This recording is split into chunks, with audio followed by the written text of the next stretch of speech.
रमेश जी और सीता जी का घर हमेशा खुशियों और साधारण संतुष्टि से भरा रहा था। रमेश जी एक सेवानिवृत्त स्कूल शिक्षक थे और सीता जी एक धर्मपरायण गृहिणी ने अपने पूरे जीवन को अपने 2 बच्चों बेटा विजय और बेटी प्रिया को समर्पित कर दिया था। उनका एक ही बेटा विजय शहर से दूर एक मल्टीनेशनल कंपनी में अच्छी नौकरी करता था। शादी के बाद उसने अपना शहर छोड़ दिया था, यह कहकर कि बेहतर भविष्य के लिए यह जरूरी है। हालांकि उसकी विदाई के बाद रमेश जी और सीता जी के जीवन में एक खालीपन आ गया था। प्रिया उनकी बेटी की शादी पड़ोस के शहर में हुई थी और वह अक्सर मिलने आती रहती थी, पर विजय की कमी हमेशा महसूस होती थी। एक शाम जब रमेश जी अपनी कुर्सी पर अखबार पढ़ रहे थे और सीता जी तुलसी के पौधे में पानी दे रही थी, सीता जी ने धीमी आवाज़ में कहा, अजी सुनते हो, आज विजय का फ़ोन आया था। कह रहा था कि 6 साल बाद पहली बार वह अपनी पत्नी नेहा और बेटा आर्यन को लेकर यहाँ आ रहा है। 2-3 दिन रुकेंगे। रमेश जी ने चश्मा उतारा और एक गहरी सांस ली। 6 साल और अब अचानक क्यों? पिछली बार जब आया था तब तो एक नया कारोबार शुरू करने के लिए हमसे हमारी सारी पेंशन की बचत ले गया था, यह कहकर कि जल्द ही लौटा देगा। लौटाई क्या उसने? एक फ़ोन करके भी हाल नहीं पूछा इतने सालों में। उनके लहजे में शिकायत नहीं बल्कि एक गहरी निराशा थी। सीता जी ने तुरंत उन्हें शांत किया। बस अब इस बात को जाने भी दो। माँ का मन देखो कितना खुश है। देर से ही सही उसे अपनी जिम्मेदारियों का एहसास तो हुआ। वे इस बार वो बस मिलने आ रहा है, किसी स्वार्थ से नहीं। अब तुम भी खुश हो जाओ और बाजार से कुछ अच्छी सब्जियां और फल ले आओ। मैं अपने पोते के लिए उसके मनपसंद की हलवा बनाऊंगी। रमेश जी जानते थे कि अपनी पत्नी को बेटे के प्रति प्रेम से डिगाना असंभव है। उन्होंने मुस्कुराकर सिर हिलाया।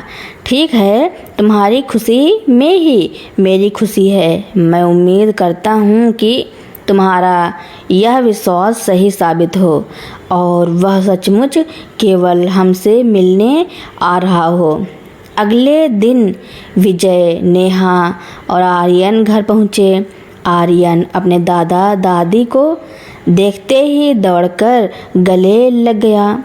सीता जी का हृदय प्रेम से भर आया। नेहा ने झुककर सास ससुर के पैर छुए।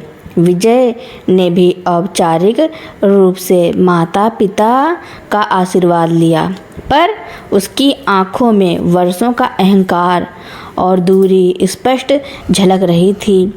रमेश जी की प्रतिक्रिया शांत और संयमित थी। उन्होंने विजय से पूछा, तो कैसा चल रहा है तुम्हारा काम? विजय ने हवा में हाथ लहराते हुए कहा, बस चल रहा है पापा, क्या बताऊं, बड़े शहर में कंपटीशन बहुत है। लेकिन अब मैं एक नया बहुत बड़ा प्रोजेक्ट शुरू करने की सोच रहा हूं, जिसमें मुनाफा ही मुनाफा है। यह सुनते ही रमेश जी के चेहरे पर चिंता की लकीरें उभर आईं, पर उन्होंने कुछ नहीं कहा। शाम को जब सब खाना खा रहे थे, विजय ने बात शुरू की। माँ पापा, आप तो जानते हैं कि मैं हमेशा से ही बड़े सपने देखता रहा हूँ। इस बार का प्रोजेक्ट बहुत बड़ा है और इसमें मुझे लगभग 20 लाख रुपए का निवेश चाहिए। मेरी सारी जमा पूंजी लग चुकी है। अगर आप लोग मेरी मदद कर दें तो मैं जल्द ही एक बहुत बड़ा व्यापारी बन जाऊंगा और फिर आप लोगों को अपने पास शहर ले चलूंगा। सीता जी ने तुरंत हामी भर दी। हाँ बेटा, क्यों नहीं, हमारे पास जो भी है सब तुम्हारा ही तो है। लेकिन रमेश जी ने दृढ़ता से कहा, विजय, तुम भूल रहे हो कि पिछली बार भी तुमने यही कहा था। हम अपनी सारी जीवन भर की कमाई दे चुके हैं, बुढ़ापे का सहारा अब हमारे पास कुछ नहीं बचा, और इस बार तो 20 लाख रुपए की बात कर रहे हो। विजय उत्तेजित हो गया। क्या पापा, आप मुझ पर विश्वास नहीं करते? मैं आपका बेटा हूँ। आप नहीं जानते कि बाजार में मौके कितनी तेज़ी से निकलते हैं। अगर आज मैंने यह मौका गंवा दिया तो मैं कभी आगे नहीं बढ़ पाऊँगा। नेहा ने भी नरम आवाज़ में कहा, पिताजी, हम जानते हैं कि आपसे पिछली बार गलती हुई थी, पर इस बार वह बहुत सोच समझ कर रहा है। बस थोड़े दिनों की बात है। आप तो जानते हैं, घर का काम शुरू करने में पैसों की कमी आ ही जाती है। सीता जी अपने बेटे और बहू की बातों में आ चुकी थी। उन्होंने रमेश जी से आग्रह किया, अजी दे दीजिए ना, आखिर हमारा बेटा ही तो है। इस बार नहीं चुकाएगा तो भी क्या हुआ। रमेश जी अपनी पत्नी की आंखों में बेटे के लिए असीम प्रेम देख रहे थे। वह जानते थे कि सीता जी को मनाना असंभव है। उन्होंने गहरी हताशा के साथ बैंक से 20 लाख रुपए का लोन लेने के लिए हामी भर दी। इसके बदले में उन्हें घर के कागजात गिरवी रखने पड़े। अगले ही दिन विजय और नेहा लोन की प्रक्रिया पूरी करवाकर खुशी खुशी अपने शहर लौट गए। उन्होंने जाते जाते वादा किया कि वे हर महीने लोन की किस्त भरेंगे और जल्द ही पापा मम्मी को अपने साथ ले जाएंगे। शुरुआत में उन्होंने 2 महीने तक किस्तें भरी। रमेश जी और सीता जी चैन की सांस लेने लगे कि शायद उनका बेटा सचमुच सुधर गया है। लेकिन तीसरे महीने किस्त नहीं आई। रमेश जी ने फ़ोन किया। विजय का फ़ोन स्विच ऑफ था। उन्होंने नेहा को फ़ोन किया। उसने बहाना बनाया कि विजय किसी ज़रूरी मीटिंग में है। अगले महीने भी किस्त नहीं आई। अब सीता जी भी चिंतित होने लगीं। उन्होंने विजय को लगातार फ़ोन किया, मैसेज किए, पर कोई जवाब नहीं। एक दिन बैंक से एक अंतिम चेतावनी पत्र आया कि अगर अगले 7 दिनों में बकाया किस्तें और जुर्माना नहीं भरा तो बैंक संपत्ति पर कब्जा कर लेगा। रमेश जी का माथा ठनका। उन्हें पूरा यकीन हो गया कि विजय ने उन्हें फिर से धोखा दिया है। उन्होंने अपनी बेटी प्रिया को सब बताया। प्रिया तुरंत अपने पति के साथ माता पिता के घर पहुंची। प्रिया ने रोते हुए कहा, पापा, भैया ने हमारे साथ बहुत बुरा किया है। मैंने भी उनसे बात करने की कोशिश की, पर उन्होंने मुझे ब्लॉक कर दिया है। रमेश जी के पास सिवाय अपनी बेटी को गले लगाने और खुद को धैर्य देने के कोई चारा नहीं था। सीता जी टूट चुकी थी। उन्हें विश्वास ही नहीं हो रहा था कि जिस बेटे पर उन्होंने अपना सब कुछ लुटा दिया वह इतना स्वार्थी हो सकता है। उस रात रमेश जी ने एक कड़ा फैसला लिया। अगले दिन बैंक की चेतावनी के बीच रमेश जी ने अपने वकील को बुलाया। उन्होंने वकील को सारी बात बताई और कहा, मैं नहीं चाहता कि मेरे बेटे का यह स्वार्थपूर्ण व्यवहार जारी रहे। मैं जानता हूँ वह कभी नहीं सुधरेगा। आप तुरंत बैंक का सारा बकाया चुकता करवा दीजिए और घर के कागजात वापस ले लीजिए।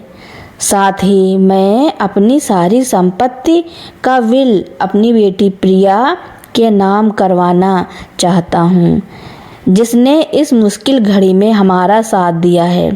सीता जी ने विरोध किया। अजी, यह आप क्या कर रहे हैं? विजय को पता चलेगा तो उसे कितना बुरा लगेगा। रमेश जी ने सीता जी का हाथ पकड़ा। कामिनी की माँ, अब बस, मैंने बहुत देर कर दी, लेकिन अब नहीं। जिस औलाद ने हमें मरने के लिए छोड़ दिया, जिसे हमारे बुढ़ापे की परवाह नहीं, उस पर अब और ममता का मोह नहीं दिखाना चाहिए। प्रिया ने अपना फर्ज निभाया है और हम उसी को देंगे जो उसका हकदार है।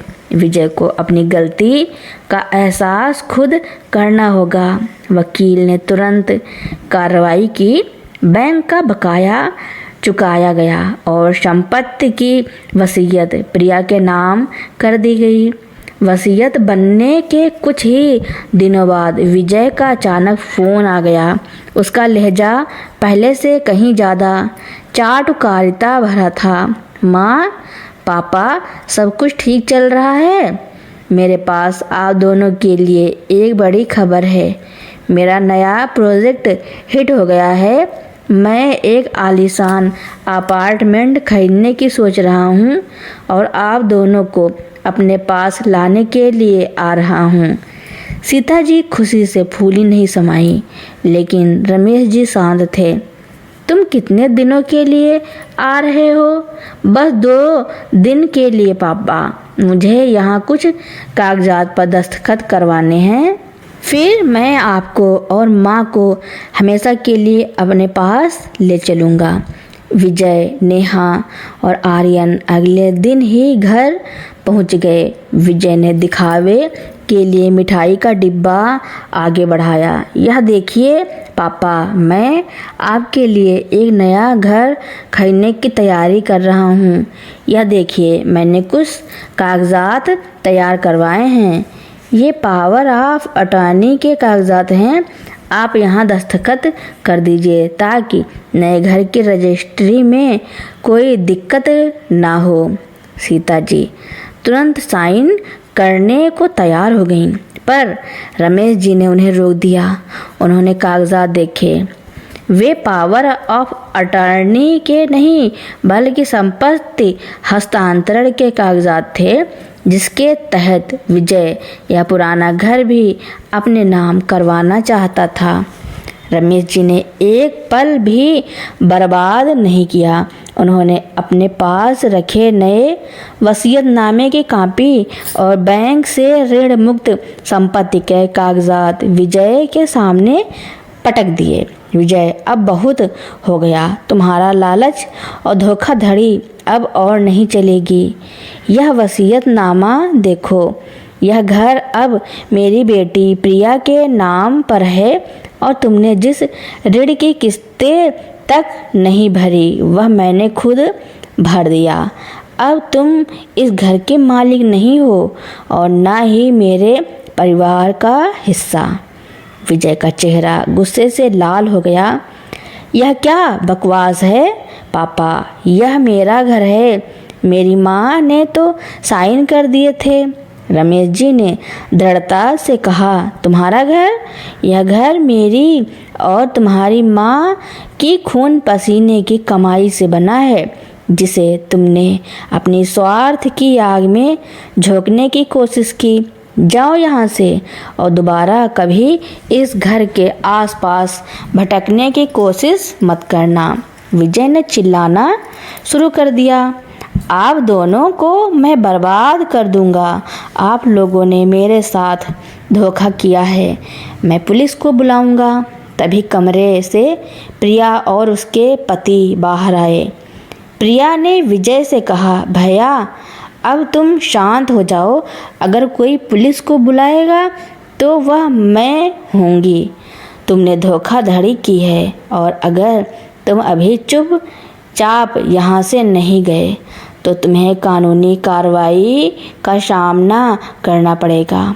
विजय और नेहा पकड़े जाने और बेइज्जती महसूस करने पर चुपचाप आर्यन को लेकर वहाँ से निकल गए। सीता जी, जिन्होंने अपने बेटे के लिए सब कुछ निछावर कर दिया था, अब रमेश जी के सामने अपराध बोध से सिर झुकाए खड़ी थी। रमेश जी ने उन्हें गले लगाया।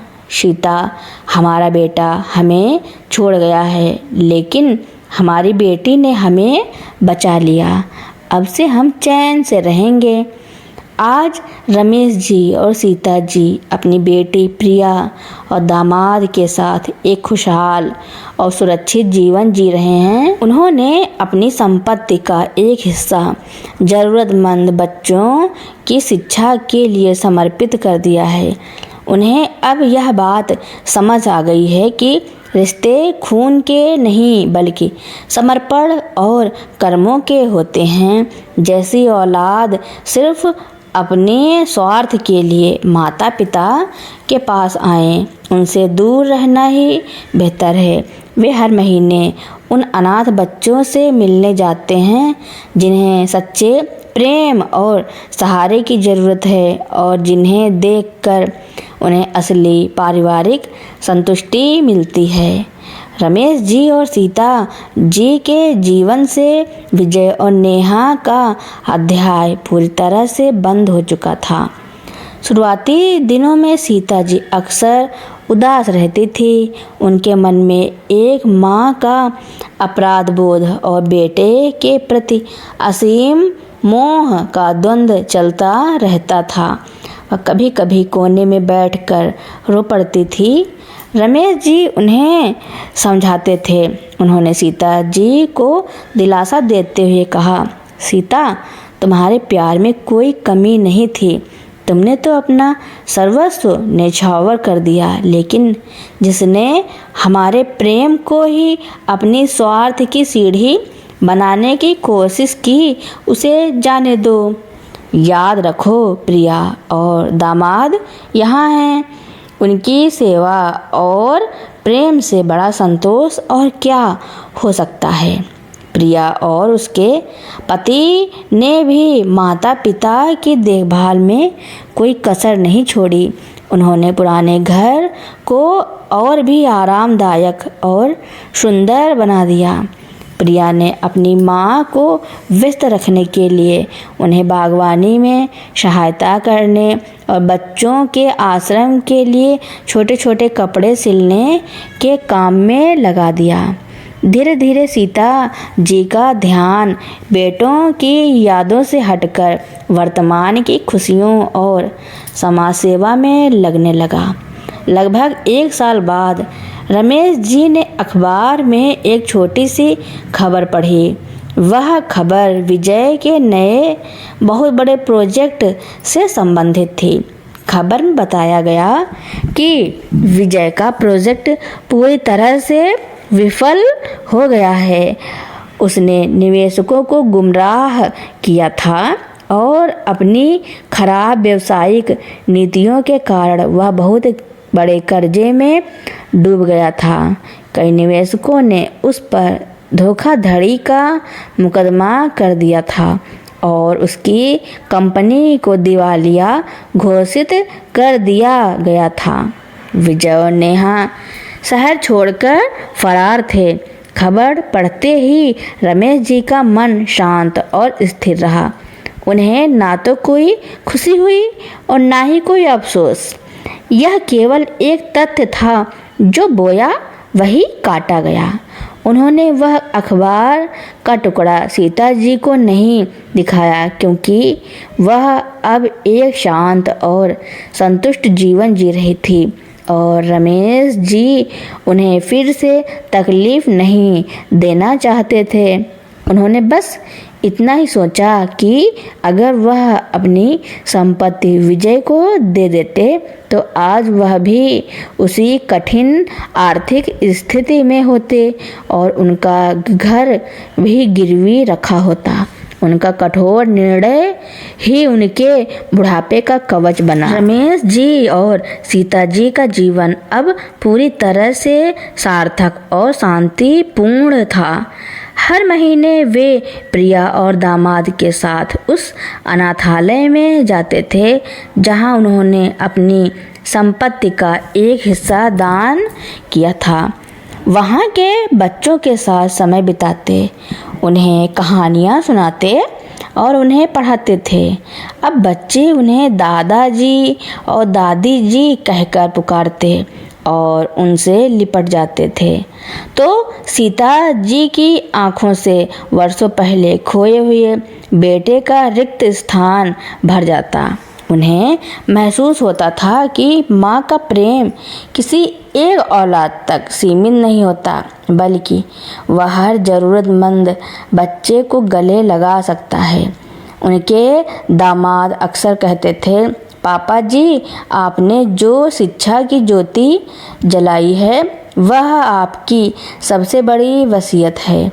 रमेश जी मुस्कुराते थे।